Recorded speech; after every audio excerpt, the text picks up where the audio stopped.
An investigation by the Department of Education found that U.S. universities failed to disclose $6.5 billion in foreign gifts and contracts in violation of federal law.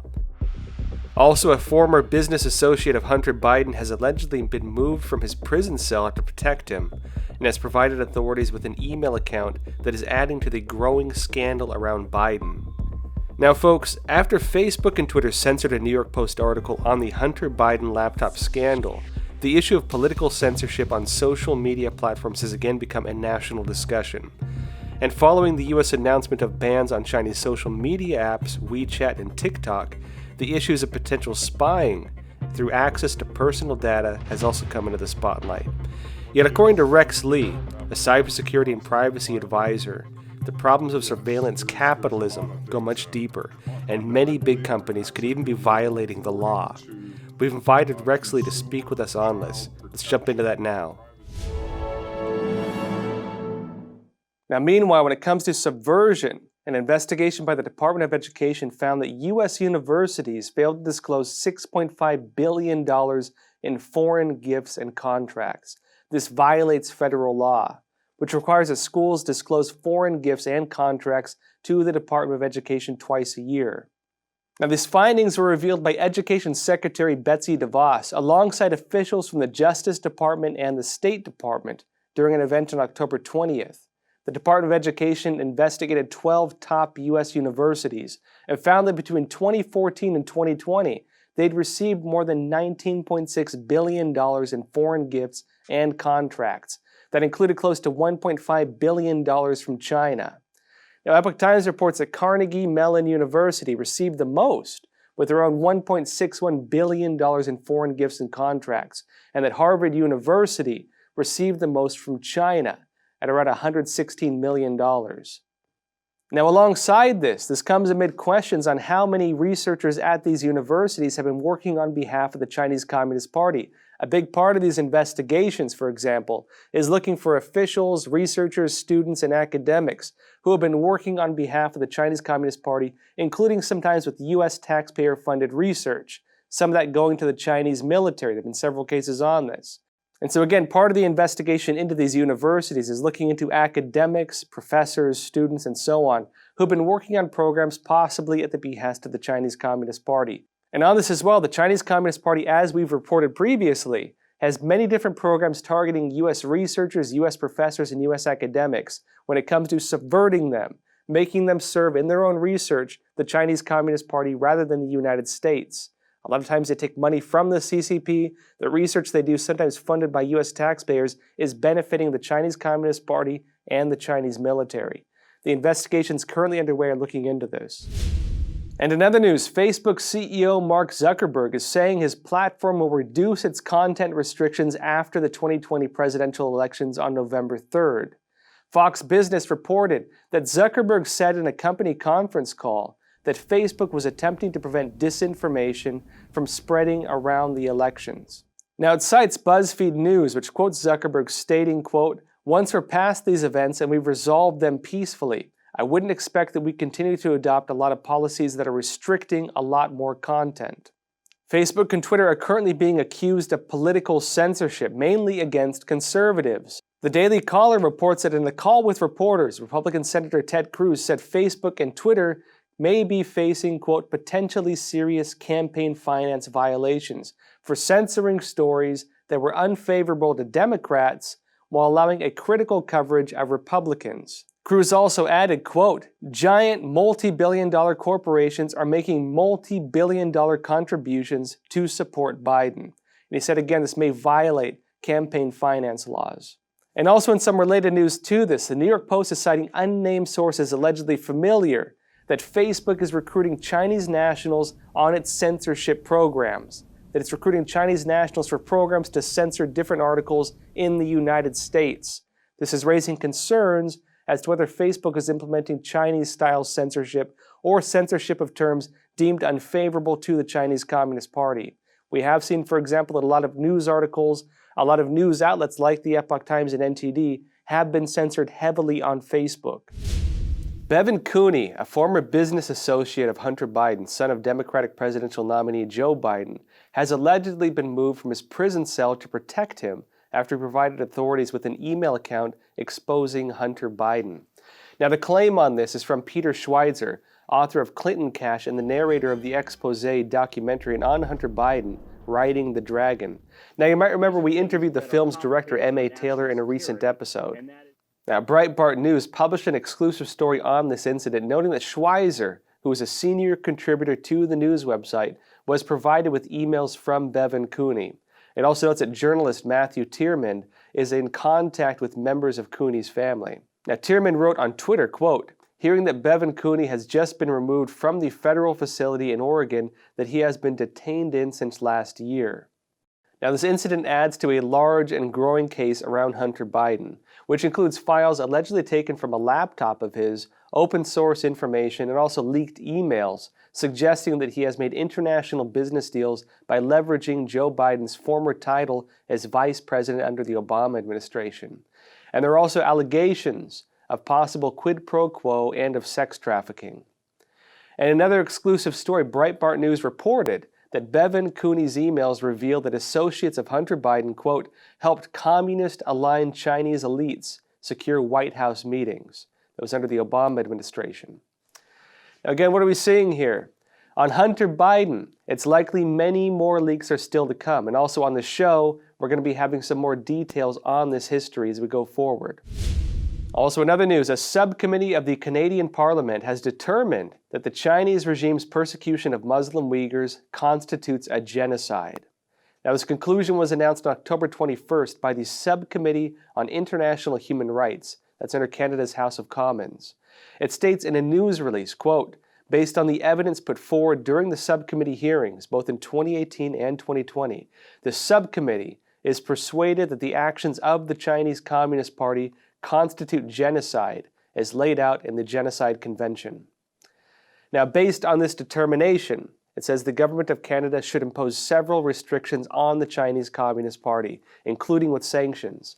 It also notes that the Canadian government should send notices to its companies that have ties to forced labor in China, similar to how the United States has also sanctioned and responded to this in China. It points to Article 2 of the United Nations definition of genocide, which says that any act to destroy a national, ethnic, racial, religious group, including by killing its members, causing serious bodily or mental harm, inflicting conditions meant to destroy it, imposing measures to prevent births, and forcibly transferring its children to another group.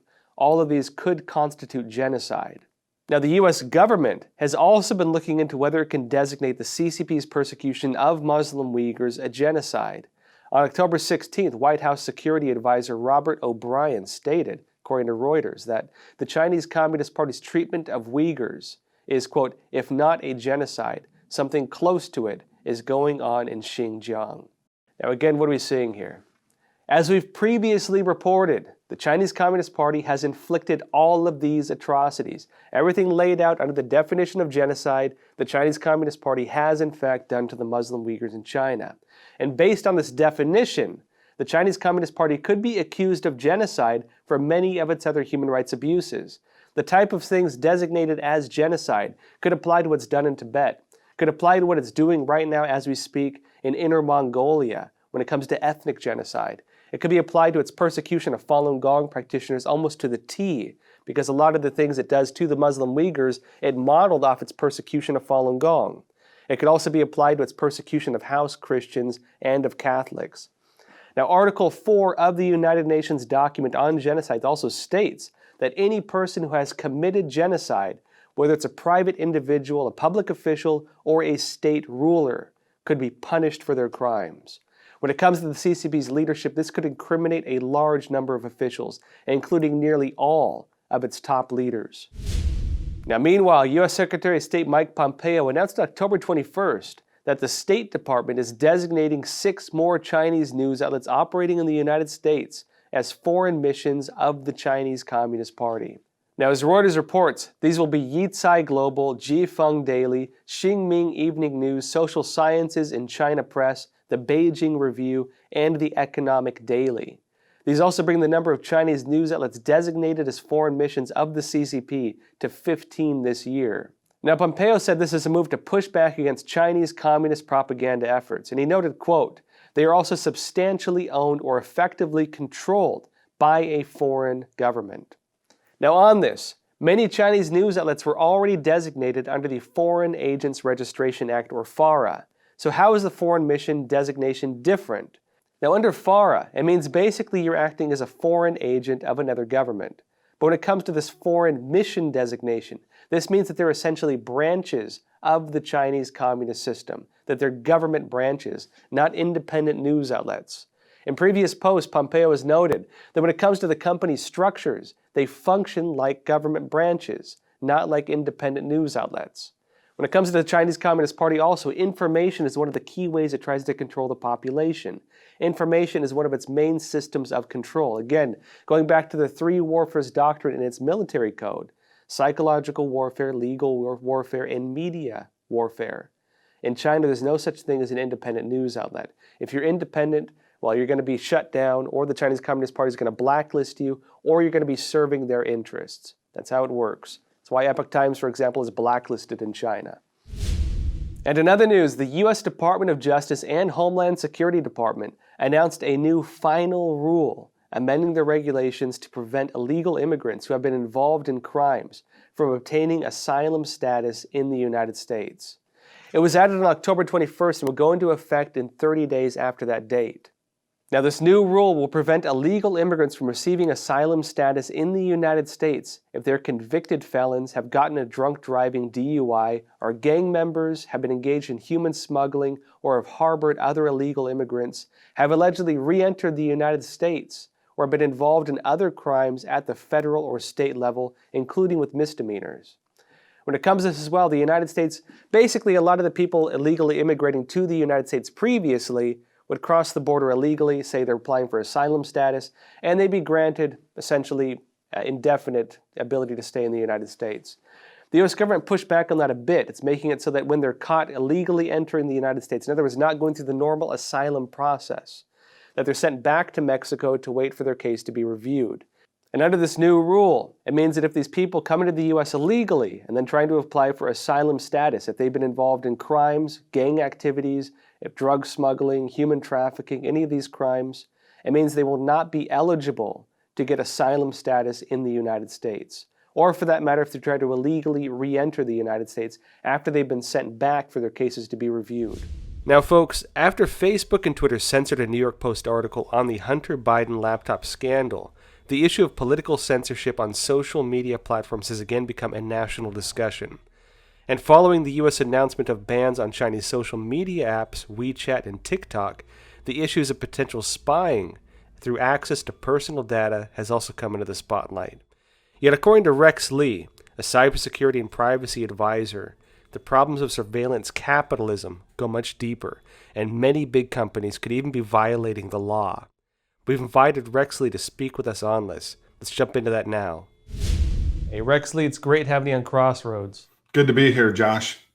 So we're seeing an interesting time right now when Facebook and Twitter are being accused of basically censoring key information during an election, and information which is necessary for voters to determine who they're going to vote for. There was this article about Hunter Biden that came out. Facebook and Twitter both censored that article. It was from New York Post.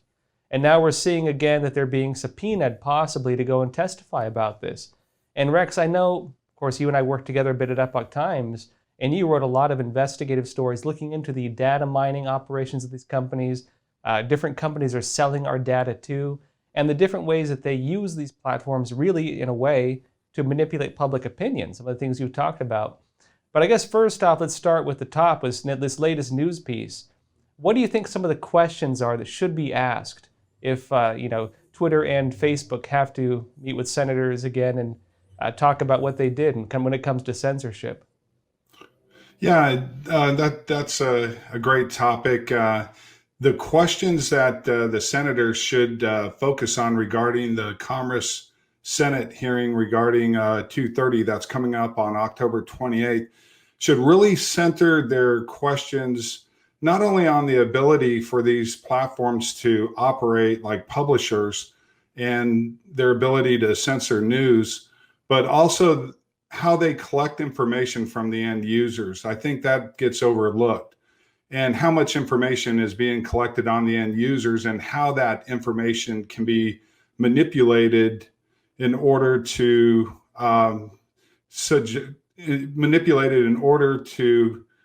suggest that the end user take an action, like click on a link or buy a product or even vote for a presidential candidate, which was the case with the Facebook Cambridge Analytica scandal. And I'll give you an example.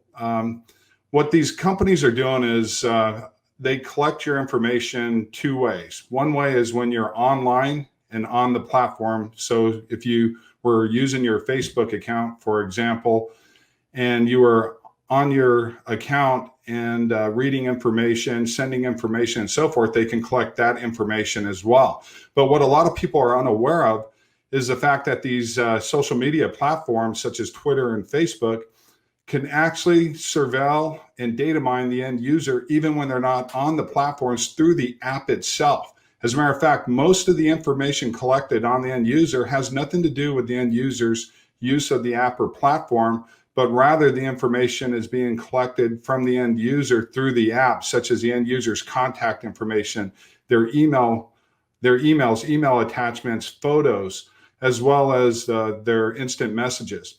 Additionally, the apps are programmed to take control over the hardware on the phone, such as the camera and microphone, plus all the sensors on the device, such as GPS or near-field communications, which means that these companies can conduct audio, video, and physical surveillance on the end user 24/7, 365 days a year, while collecting the end user's sensitive user data through the app itself. And one more note on that. If you were to delete your Facebook account or Twitter account, but you did not deactivate the app on your phone or any other device that Facebook or Twitter app is on, they can still surveil and data mine you 24/7, 365 days a year.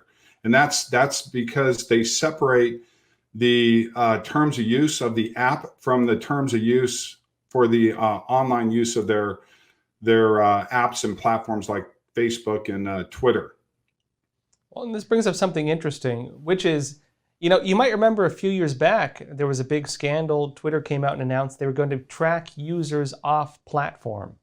And a lot of people maybe didn't put two and two together on what that meant. Track you off platform, and maybe your activity on other websites could be used to, for example, determine maybe locking your account.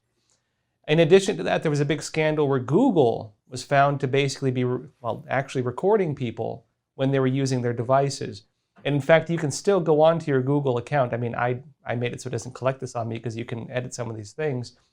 But it actually has a feature where you can go on and you can find recordings, audio recordings that the platform has made of you just during your day-to-day activities.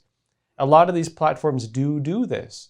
You got to think about Amazon Home and these different devices that monitor audio. Yep. What is this data being used for? Now, I know a lot of your work has been looking into this. What have you found in terms of what this is used for, and how, I guess when it comes to politics, do you feel this is being used for censorship or manipulation of votes or in any way? How is this being used? Yes, we've already seen it happen. That's exactly what the Facebook Cambridge scandal was all about, and nothing has changed. So I'll give you an example. Let's go back to surveilling and data mining the end user when they're not on the platform. That's always been the case regarding the apps. So again, earlier I mentioned they can data mine you when you're on the platform, such as utilizing your subscriber accounts with Facebook, Google, or Amazon, or Twitter, and so forth. Even TikTok, the companies from China are doing this as well, which is concerning. But that's not where the data mining, most of the data mining is occurring. It's occurring from the app when you're off platform.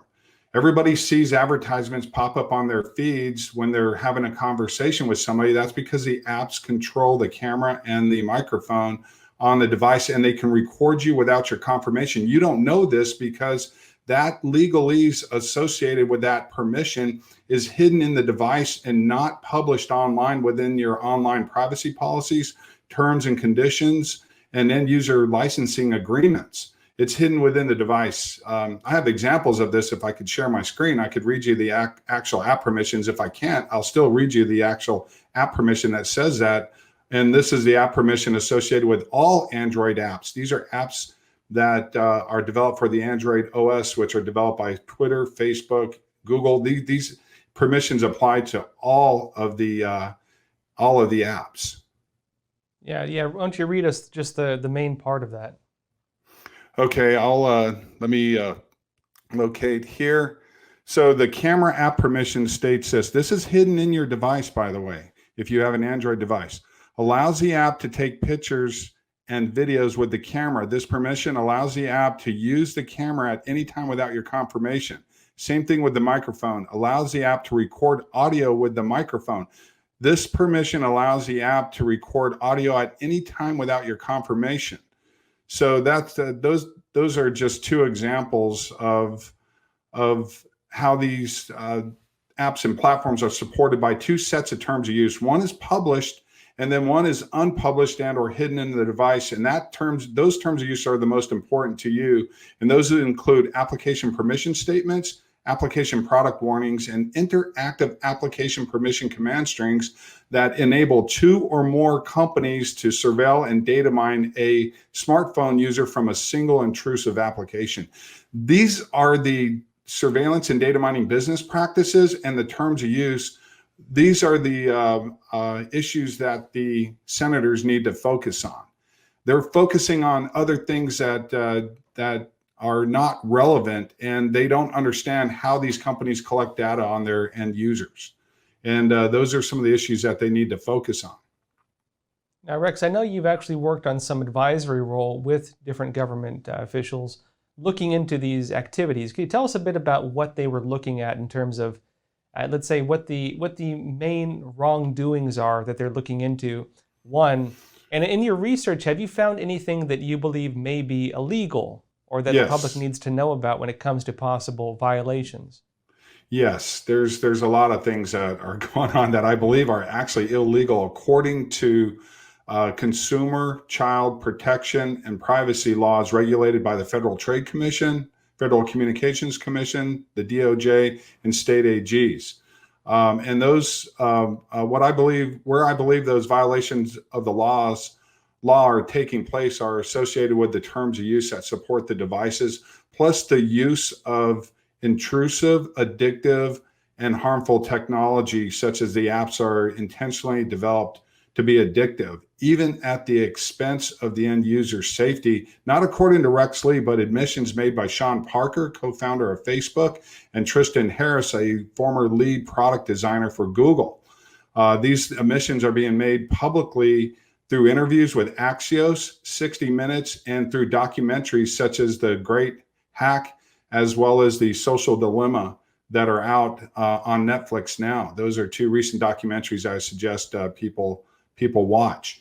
And so the government agencies that I've been submitting information to include the Department of Homeland Security, the National Security Agency, as well as the Senate and the House and Senate Judiciary Committees regarding the 2018 congressional hearings associated with Mark Zuckerberg pertaining to the Facebook Cambridge Analytica scandal, and the 2018 congressional hearing involving Sundar Pichai, CEO of Alphabet, which is Google's parent company, regarding Google's data collection business practices. And I've given each one of those entities information, including screenshots of actual code that shows how these companies collect data, as well as actual evidence that these companies are in fact violating